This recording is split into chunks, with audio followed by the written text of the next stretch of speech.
All right, it's time for business news with Ari Rabinovitch. And Ari, we saw some major movement in the tech markets today, and it all stems from news coming out of the White House. Yeah, and it looks like one of the worst days, actually, for the NASDAQ today in over a year, Melissa. And yes, that becomes on concerns about the Biden administration potentially increasing restrictions and imposing harsher tariffs on companies that do business with China, specifically those in the semiconductor chip space. Companies like NVIDIA might come to mind in that sector. And if this happens, it could mean lower profits, but it's all for the sake of national security. So that sent a lot of tech stocks into the red. The NASDAQ lost 2 3/4%, so a really big sell-off. The S&P 500 in the red as well. In addition to this, Republican presidential candidate Donald Trump spoke in an interview and questioned whether the U.S. has a duty to defend Taiwan from a Chinese takeover. And Taiwan is also a major manufacturing hub for tech companies like those that make semiconductor chips. So it'll be interesting to see if these tariffs actually do come through, assuming that is the case if Biden wins the election, although Donald Trump has also expressed that he would impose harsher tariffs on China as well. So at this point, investors in the tech space are getting comfortable with the idea that they're not going to make as much money off those stocks. Melissa.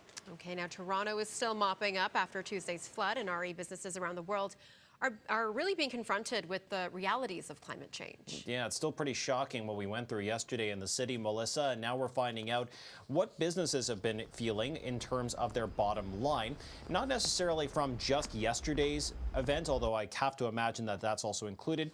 This takes into account weather disasters over the past year. A new KPMG survey revealed more than half of businesses polled suffered lower profits last year because of wildfires, floods, heat waves, and other weather damage. And that's in addition to productivity losses, broken supply chains, and higher insurance premiums. In addition, so 90% of respondents said they do want to make more investments to support climate-related goals, but that their organizations lack time and resources to make it a priority.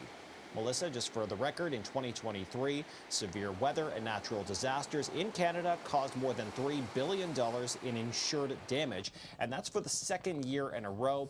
And as climate experts have also suggested, this is only likely going to get worse.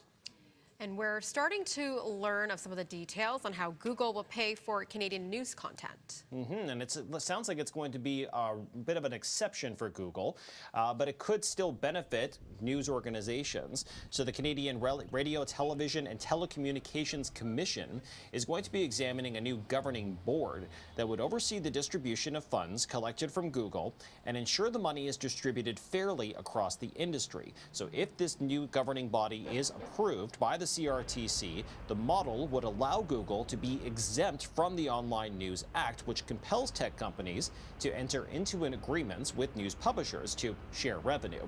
But Google instead agreed to contribute $100 million annually, adjusted for inflation. So the board is federally incorporated, and it's nonprofit, made up of 19 directors representing independent publishers and broadcasters. And other countries like the United States have expressed similar plans that could be in the works to essentially make sure that Google and other companies like Meta Platforms and Spotify give their fair share of the profits to publishers and news organizations. Okay, well, thank you so much, Ari. That's business editor Ari Rabinovitch.